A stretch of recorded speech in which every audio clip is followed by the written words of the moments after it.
Welcome to the future, where the glass is half full and you'll need new glasses, where you'll be jumping from conclusions. The past is annulled, and a new future is born.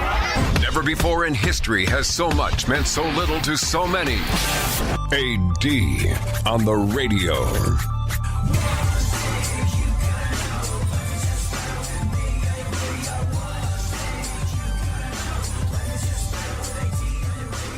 So, I got to tell you, I think this will be one of the moments we look back on and go, that was interesting. Remember that? Oh, yeah, I definitely remember that.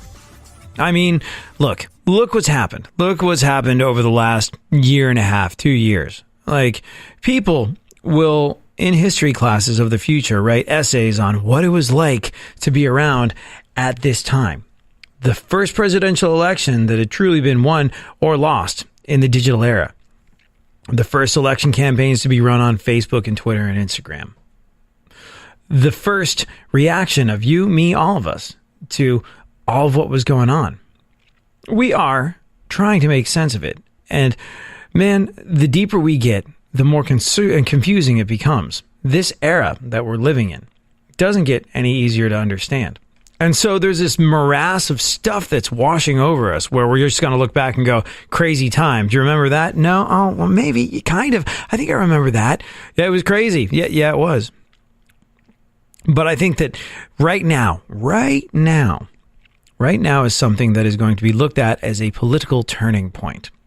And what I'm talking about is I can't remember who tweeted it out, but it was brilliant. I don't want to credit the right person. I don't know who that is, but I saw on Twitter someone was like, I can't stop singing the name Omarosa to the tune of Oklahoma. Omarosa. Anyways, Omarosa having a significantly greater impact on the world of politics than we ever thought possible. I mean, look, we've got a former reality show TV star as a president, so suspend your disbelief.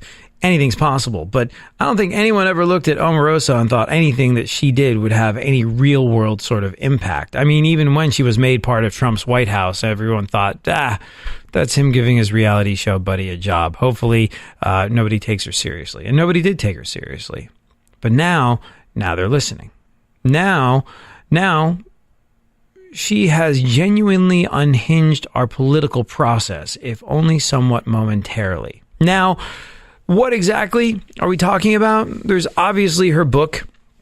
In which she says that Donald Trump is debilitating, that he is not in possession of all of his mental faculties. He showed up to the picnic of presidency a couple sandwiches short.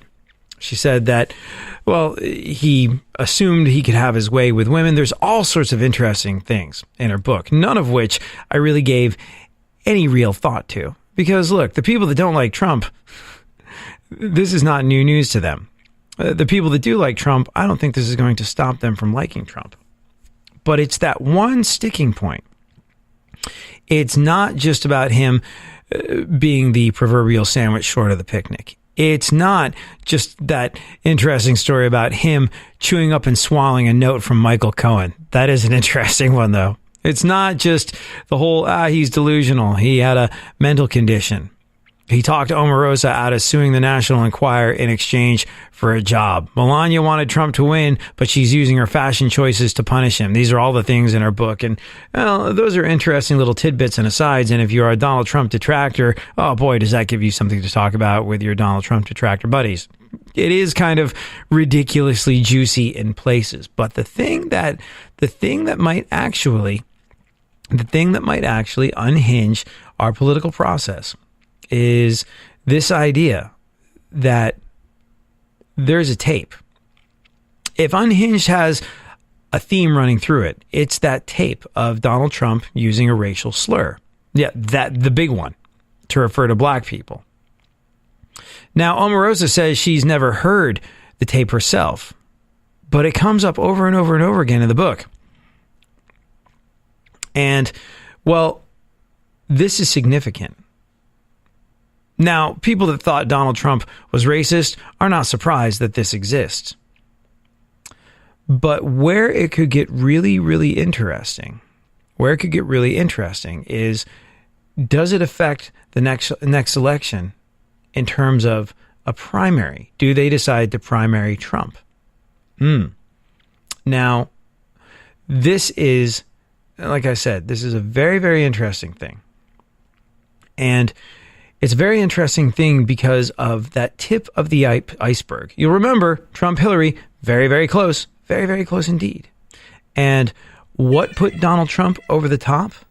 Well, it was votes from people like the poor and people that were not white. It was, weirdly enough, minority voters that won Donald Trump the election. Do you remember this? Do you remember how? We'll get into that next, and we'll discuss how this tape could have, like I said, genuinely unhinged our political process.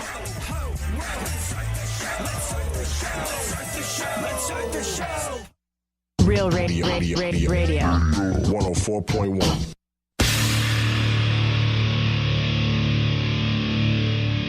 Where the left and right come together for fundamental truths. AD on the radio, on Twitter at ADSXE.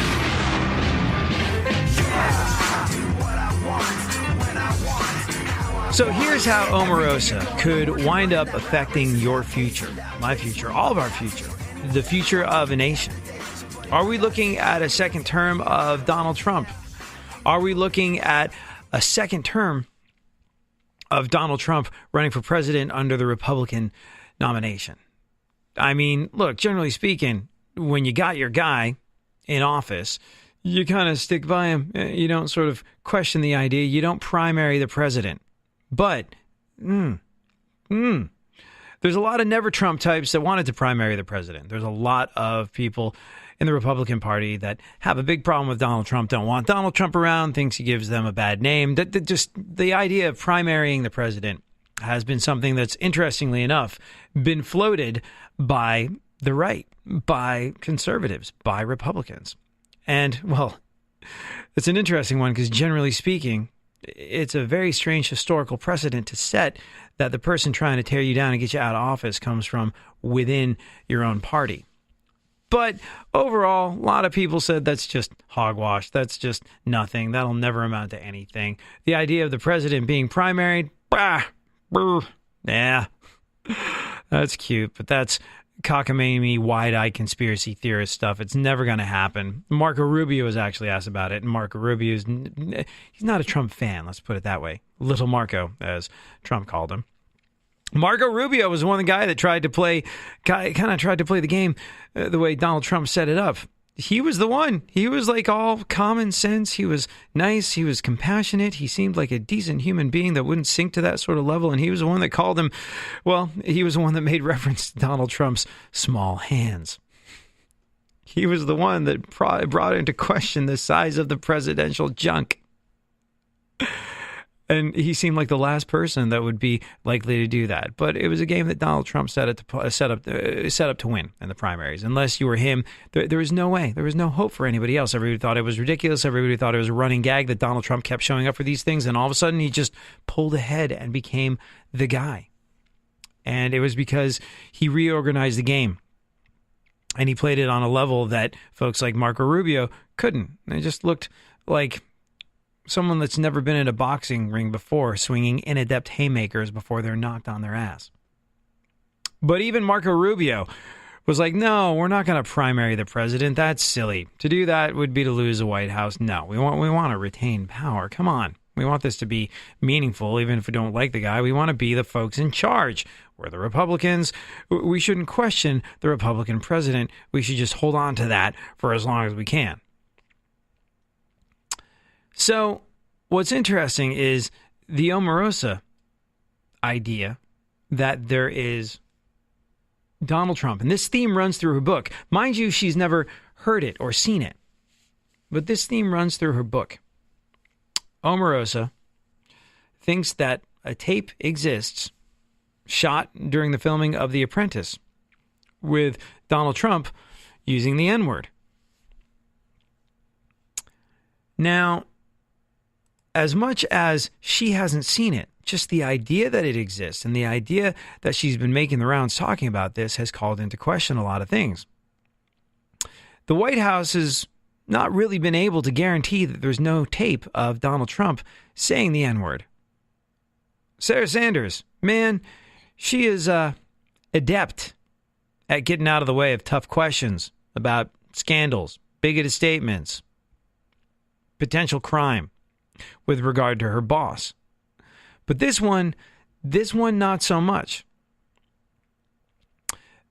She was asked, can you stand at the podium and guarantee the American people that they'll never hear Donald Trump utter the N-word on a recording in any context?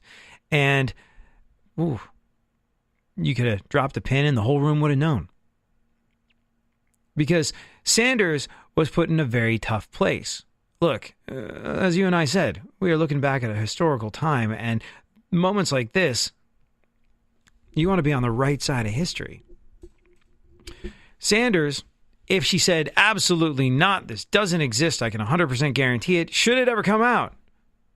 Oof, that is not a good look to her. Good look for her. And her words, when asked, can you guarantee this? Her words, I can't guarantee anything. Which is very broad, and it is evasive, but only as evasive as she could be.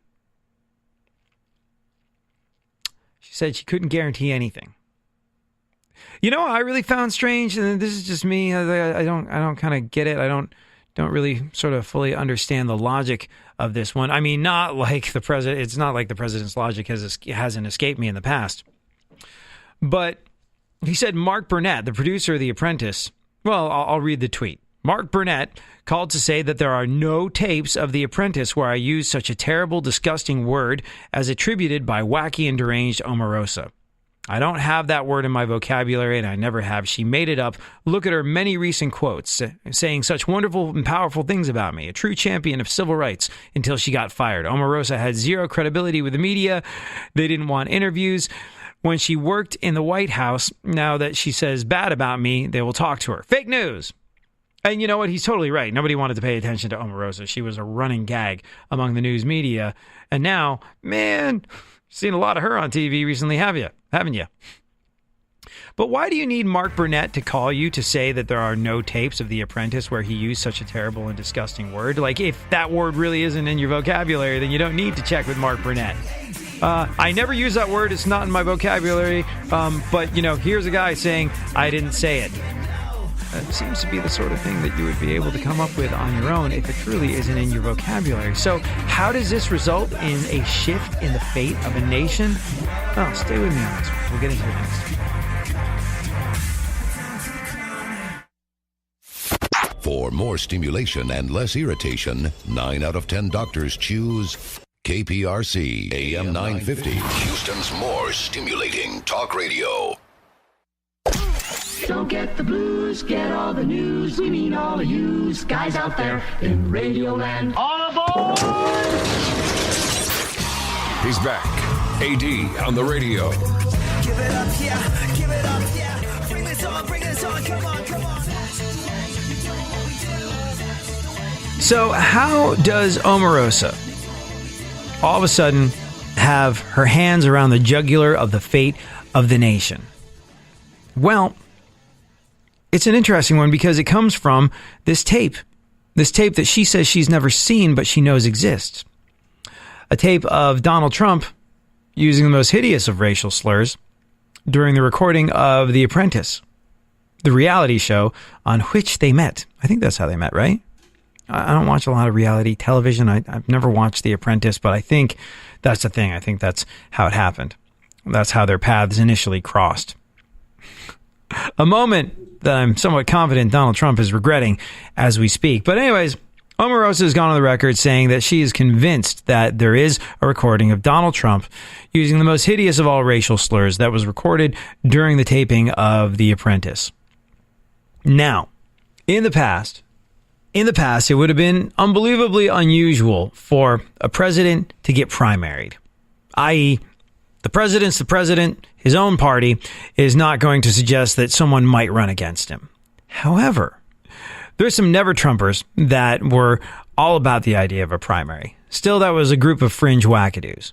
Now that the White House can't guarantee there is no tape of Trump saying the N-word, now that Donald Trump has to say, I checked with Mark Burnett, there is no tape of me saying the N-word. Well, why do you have to check if it's a word that you don't use? That sounds a little strange. There is the cat amongst the pigeons, and there is this idea that there will be a primary. And if there is a primary, the chance of the Republicans losing the White House becomes imminently more real. Now, why is this? Donald Trump has been someone who has said and done things that should have sunk any political career.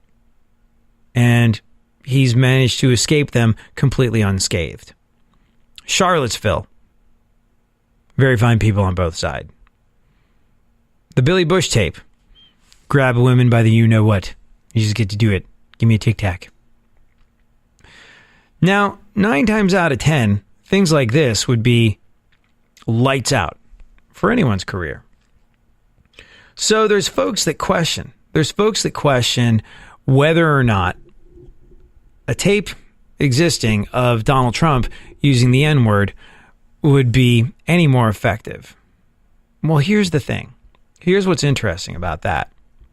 Now, there's a lot of people saying that this is a whole different level. This is an entirely different level of dismissal of a group of people.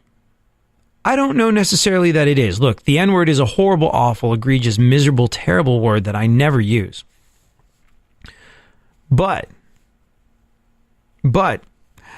saying the things that he said about women, if we're talking about minorities who have been struggling to be treated as equal since the dawn of our nation, is being dismissive of women that much less of an insult, that much less of an egregious offense than using the N-word? Now, there's a lot of people that would take the high-minded path and say, yes, the N-word is worse than what he said about women's private parts and him having hot and cold running access to them. But what is very interesting is if you cast your mind back, the reason the tape that he says doesn't exist and Omarosa says definitely does exist of him using the N-word could be so unbelievably damaging is, do you remember, we talked about this on the show, do you remember what it was that won Donald Trump the election? Do you remember who won Donald Trump the election? Now look, the standard divides that exist between Republican and Democratic voting in these situations, well, they were what you would expect them to be. But you'll also recall that the race was an extraordinarily close one. It was a 50-50 split. Half of America wanted Donald Trump. The other half of America wanted Hillary Clinton. It was an unbelievably tight race.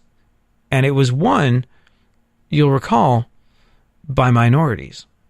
Now, did minorities turn out in fantastic numbers to vote for Donald Trump? No, they didn't. But he had enough of them on side to where it made all the difference in the world. Donald Trump was really, really good at one thing: making people who felt as though they'd been forgotten feel remembered. Donald Trump was able to speak to a lot of people that have spent large portions of their lives going, what about me? No one's thinking about me. What about what's going to happen to me and my family and my life? Donald Trump was able to make those folks feel, I got you. I got this. And in doing so, he spoke to the African American community. Donald Trump did way better with African American voters than Republican presidential candidates have in the past. Does this mean, like I said, he won over a lot? No. This means he won over just enough. That was the tip of the iceberg in such an intensely close race. The tip of the iceberg that put Donald Trump over the top came from people that weren't white and people that were very poor. the very poor and ethnic minorities came over to his side in numbers that we'd historically not seen in the past. And that was what gave him the edge that won him the election. So when you look at things that way, when you go, hold on a second, really it was a 50-50 split on Trump, and it was the way he was able to draw from a group of folks that Republicans can't usually draw from, you go, wow, in many ways, black people, black voters, won Donald Trump the election. So if that N-word tape does exist, it's not a matter for the Republican Party of if it's ethically worse than the tape about grabbing women. Doesn't matter that it's ethically worse than the comments he made after Charlottesville. These things were disgusting. But it's where the idea of a loss of power comes into play. That we have people that weren't the fringe wackadoos, that weren't the never Trumpers, starting to go, yeah, okay, all right, well, looks like we might have to primary Trump. We might have to consider the fact that he might not be our guy moving forward. This could be the straw that broke the voters' back. This could be what loses us the power. This could be what loses us the White House. The downside of a primary run in the past would have been a tremendous amount of infighting and backlash within the Republican Party, within the right. A primary would have been a civil war on the Republican side of the political fence. And that's something that if you want to win, in my opinion, you don't want any part of. However, this is the thing. You would think that a Trump run would have been the safest way to ensure Republican power moving forward in the past. But the existence of this N-word tape and the fact that Donald Trump's win was so predicated on being able to get minority voters to come out and vote for him in the way they hadn't in the past with other Republican candidates, well, that's a game changer. So there you have it.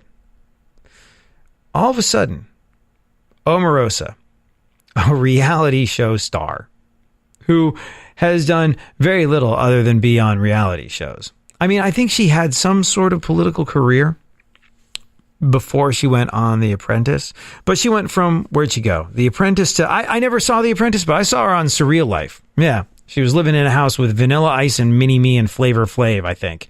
I don't know. I can't remember which season it was. All I know is when I first started in radio, that show was on, and I got like a late night shift, and that was what played during my shift. So I wound up watching a lot of Omarosa on the Surreal Life. But that's who we're talking about. That's who we're talking about. We're talking about a reality show. Star is a kind word. A professional reality show actor. In fact, I even think that she once said, "This is my profession," being a fake actor in reality television. She very much embraced her role as a reality show personality, I suppose. Star, like I said, a bit overly kind. But now, all of a sudden, in a way that not even Stormy Daniels did, Omarosa, a bit part player in the world of reality TV, has massively impacted our political system, has massively impacted your future, my future, all of our future, because there's a very, very real chance that the preponderance of speculation with regard to the existence of this N-word tape that may or may not exist, according to Mark Burnett, it doesn't. He said it doesn't, so therefore it doesn't, because I never use that word. I wouldn't need his call, but, I got one just in case. But if I really didn't, you see what I'm saying? But because of that tape, which may or may not exist, and I know, you've heard it so many different times. This could be the thing that sinks Trump, and he's slippery, and but this will finally get him. This tape of him with Billy Bush, oh, it's over and done with. It is celebration time in the Hillary camp, or what he said about Charlottesville. Oh man, that guy's never getting elected ever again. All that stuff didn't stick. But this one if it exists, a tape of him saying this word, which carries with it so much hate, which carries with it hundreds of years of oppression, which carries with it hundreds of years of keeping people in subjugation. If that exists, well, we could be looking at a very different future. So there you go. Make of that what you will. But in a weird twist of fate, when your children and their children are in history class and they're writing a paper about what it was like to be alive in the year 2018, the month of August will come up. And this is something that we as a nation will never forget. You and I are living through history. So, sit back and enjoy the ride, because that's all you can really do. You can live your life. You can go out. You can be the best person that you can be. You can recognize that all of this is, just as you think, just as you suspect, insanity. And you can recognize that you're living through a time that people will have questions about moving forward. And then, as we always say on this show, you recognize that your life is your life. Your choices are your choices. And regardless of who is writing a tell-all book, regardless of a tape that may or may not exist, regardless of who is in the White House and what they said and what they've done and what they've tweeted, ultimately, as always, and we always come back to this, it's always going to come down to you. Here in the year 2018, we're going to watch how it plays out. And we're going to remember, like we always do, that your life is your life. And when it comes down to the final analysis, none of this really matters.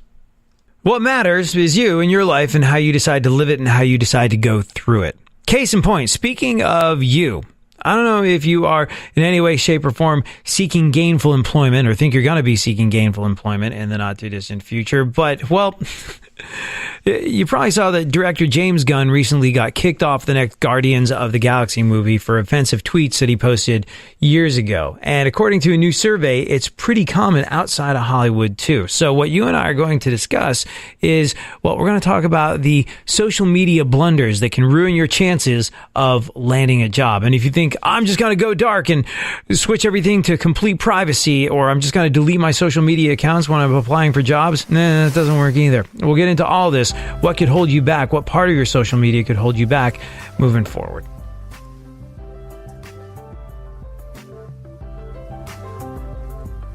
Sometimes you just know you're done.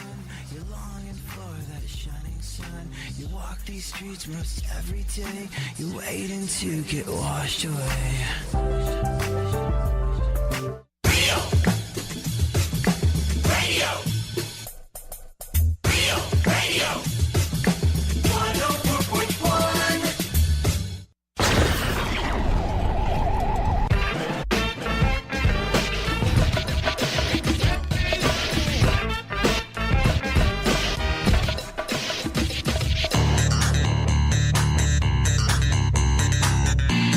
Now, more AD on the radio. Back once again, the ill behavior, delivering and giving you my musical savior. Back once again, it's your boy AD, and can't nobody rock a body better than me. Back once again, the ill behavior, delivering and giving you a musical savior. Back once again, it's your boy AD, and can't nobody rock a body better than me.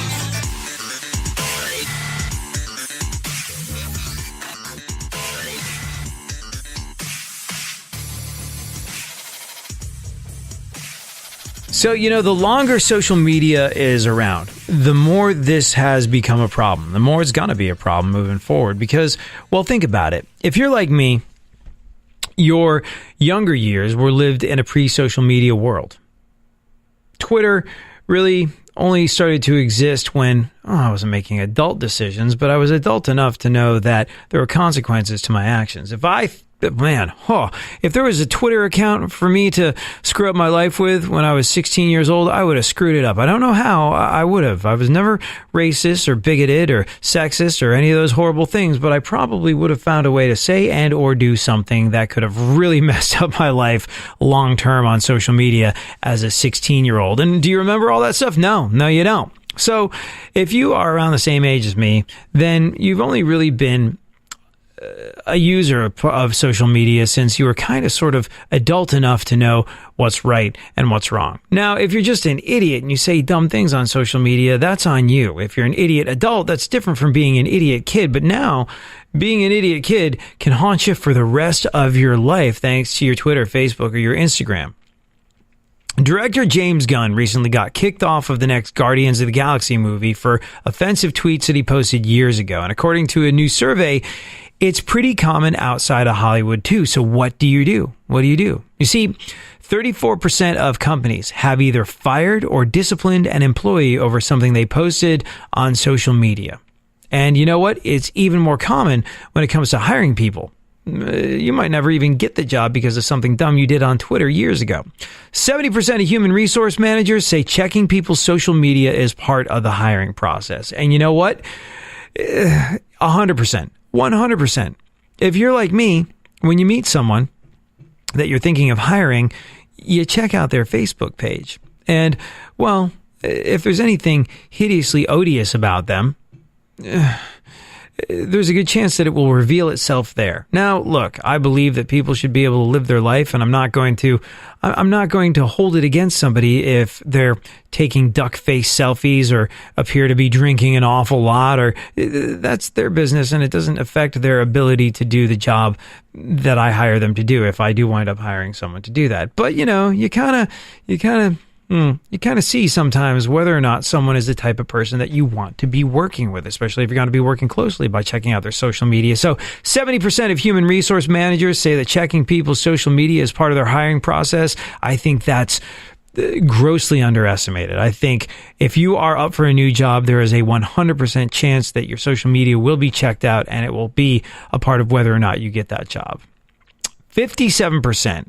Over half have rejected a candidate because of something they found. So these are the things. These are the things that could wind up costing you the big job. You've worked, you've studied, you got the degree. You've weaseled your way into a position where you get an interview. There's actually an opening for your chosen career at some company or in some place of business. Oh my gosh, the planets could have aligned. Your life is coming together. This is your job and you know it's your job. And I did what on Twitter? When? I don't even remember that. Yeah. Here are the things that can ruin your chances of landing a job. Inappropriate photos or videos. And I mean, inappropriate is sort of in the eye of the beholder, really. So there's that. I guess you want to bear in mind what career you are looking to make your way in and try and figure out whether or not your photos reflect an appropriate type of behavior. Because 40% have been ruled out because of it. Yeah. 40% of candidates that wind up not getting a job have been ruled out because of inappropriate photos or videos on their Facebook pages or Twitter or Instagram or whatever. Posts about drinking or using drugs. See, if somebody goes out and ties one on the weekend, and that's obvious to me, I don't drink. And interestingly enough, I don't hold drinking against people. Maybe I'm super sensitive to it because, I've been told that I'm worried you're judging me because I'm drinking. No, I'm not. I've just made a decision myself not to drink. And, well, that's it. So I guess I'm a little bit more forgiving of people drinking and documenting it on social media than most other people will. So a post about drinking or using drugs, that's a giant no-no as well.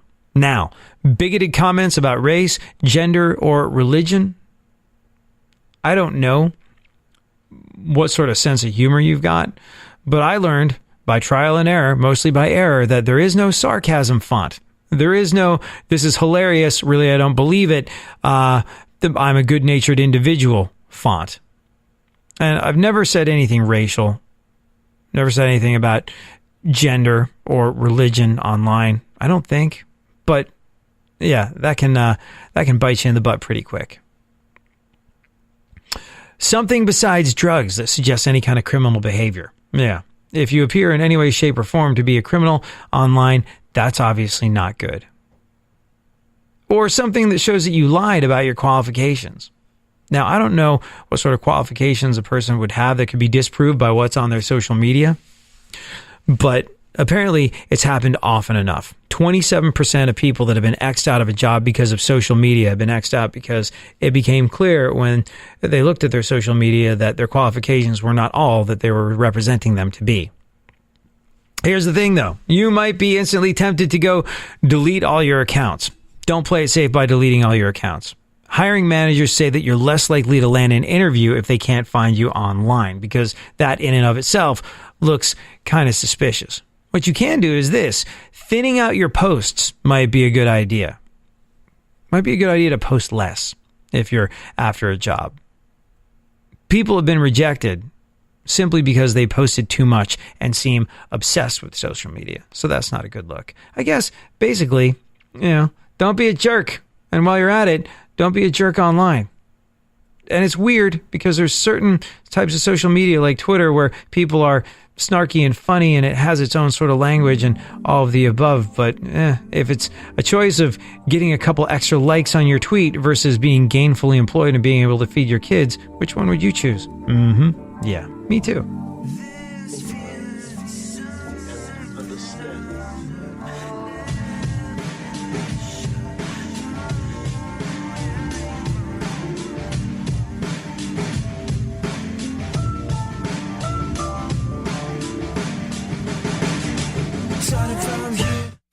Leave the stimulation to the professionals. Everyone is so smart. KPRC, more stimulating talk radio. There's something happening here, and you should know what it is. The dumbing up of America. Now, more AD on the radio.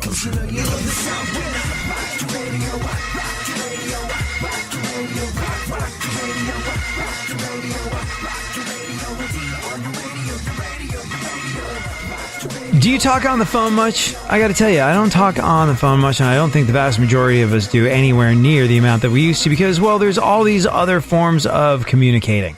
And look, your phone is awesome at sending emails. Your phone is awesome at texting and tweeting, and your phone is awesome at instant messaging, and your phone is awesome at all these different things. When it comes down to it, it's not so great for talking on the phone.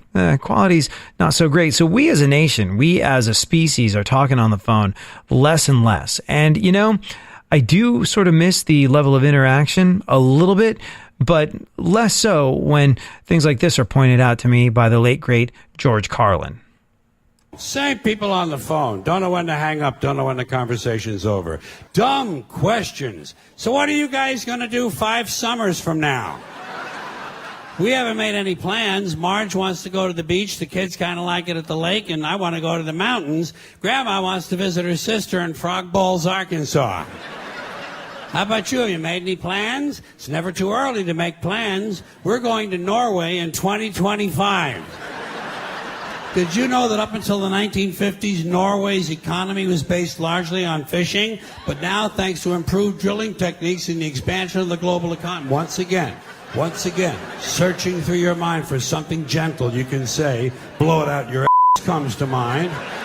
But this doesn't move the conversation forward. You have to find something else. And I then try tone of voice. Do you ever do that? Do you ever try to talk the person into a soft landing? Try to let them know the ending is near?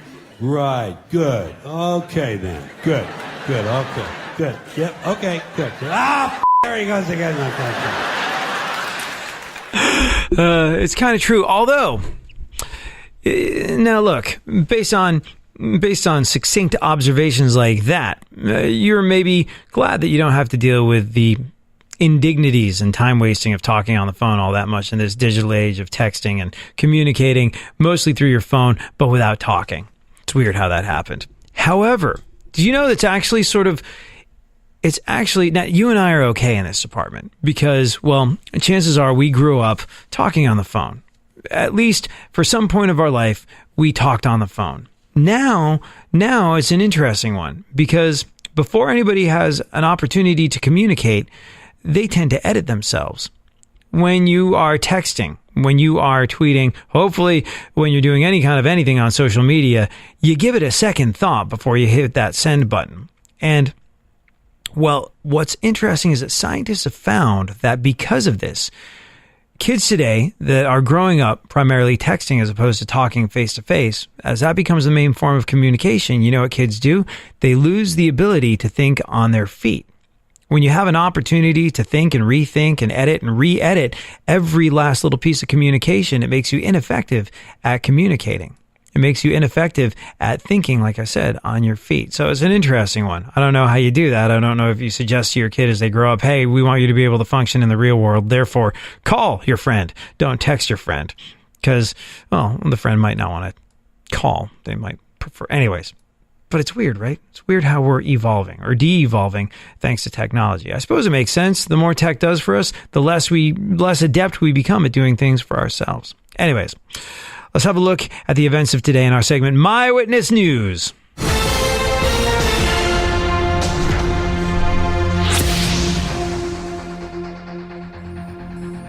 Did you see this? Mark Hamill, Luke Skywalker from Star Wars, recently went on the record saying that he once gave Arnold Schwarzenegger bad advice. Yeah, Mark Hamill said that he gave Arnold Schwarzenegger bad advice when he was starting his career.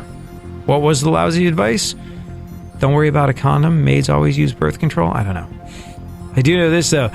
Kendall Jenner recently revealed that she almost had a mental breakdown last year. Yeah, Kendall Jenner, one of the Kid Kardashian sisters, revealed that she almost had a mental breakdown last year.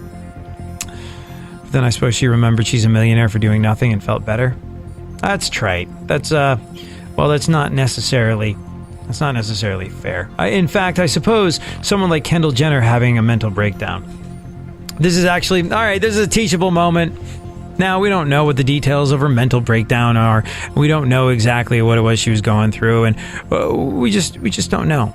But it is important to note in situations like this one that, well, these sort of mental problems where you feel like you're having a breakdown or you're dealing with a kind of desperation that you only really experience when you are depressed, or even worse, maybe you're suicidal. These feelings, well, there's not really a socioeconomic indicator here. It can happen to anyone. I mean, look, Chris Cornell of Soundgarden, Chester Bennington of Linkin Park, had everything that a person could want and need in life. All the money that they would ever require to make their way through the rest of their lives and be able to look after their families with it as well. Success like you wouldn't believe on a massive scale that most of us never even dare to dream of.